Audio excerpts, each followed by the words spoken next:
Nah, ini bagian pertama. Jadi kalau kita hari ini masih mendapat kesempatan sholat, alhamdulillah, ini artinya sampai hari ini kita masih benar-benar manusia. Kan kalau ada orang yang kemudian tidak mau beribadah apalagi sholat, terkhusus ketika dia beriman, maka penting dipertanyakan, masihkah ada iman dalam dirinya? Karena itu kata Allah dalam Al-Quran, surah ke-8 ayat yang kedua, aku akan perdengarkan namaku, sehingga ketika disebutkan itu, kita bisa menguji adakah getaran iman dalam jiwa kita. Quran surah 8 Al-Anfal ayat kedua. Innamal mu'minuna alladzina idza dzukirallahu wajilat qulubuhum. Sungguh orang yang masih punya iman itu, kalau diperdengarkan nama Allah kepadanya, akan ada getaran dalam jiwanya. Karena itu setiap hari 5 kali diperdengarkan nama Allah. Untuk menguji di jiwa kita masih ada iman tidak?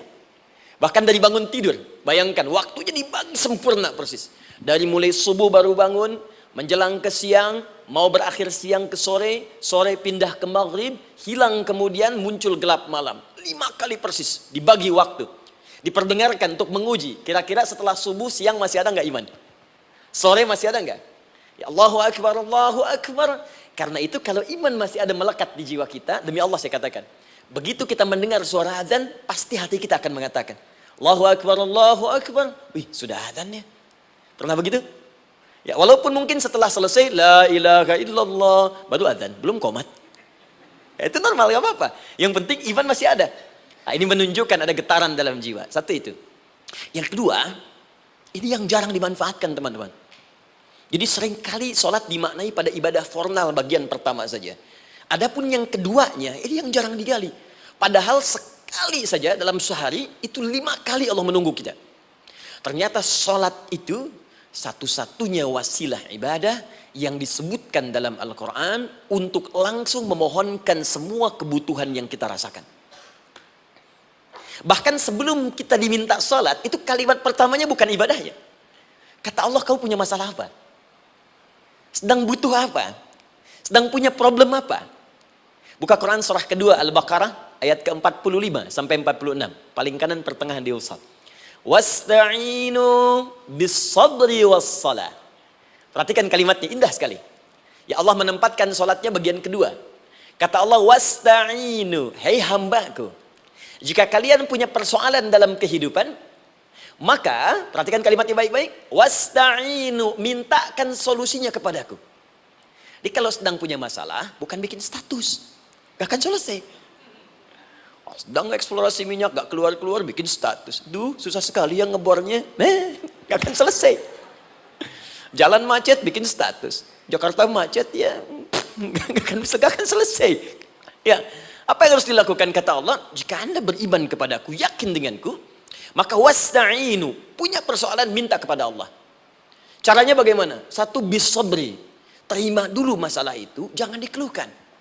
Kaidah lain muncul, karena mustahil saya akan titipkan persoalan kalau tidak anda mampu mengatasinya. Kaidah Quran surah kedua ayat 286, kita hafal ayatnya. La yukallifullahu nafsan illa usaha. Perhatikan kaidahnya. Allah tidak mungkin menguji seorang hamba di luar batas kemampuannya. Jadi kalau kita sedang punya ujian di rumah kah, pekerjaan kah, kehidupan sosial kah, sebesar apapun ujian itu, kata Allah, memang karena anda yang sanggup. Kalau nggak sanggup gak akan diuji. Di ujian itu berbanding lurus dengan kemampuan. Mustahil seorang hamba diuji di luar batas kemampuannya. Jadi kalau anda sekarang pun sedang punya masalah sebesar apapun, kata Allah, memang cuma kamu yang sanggup, yang lain tidak. Maka jangan mengeluh.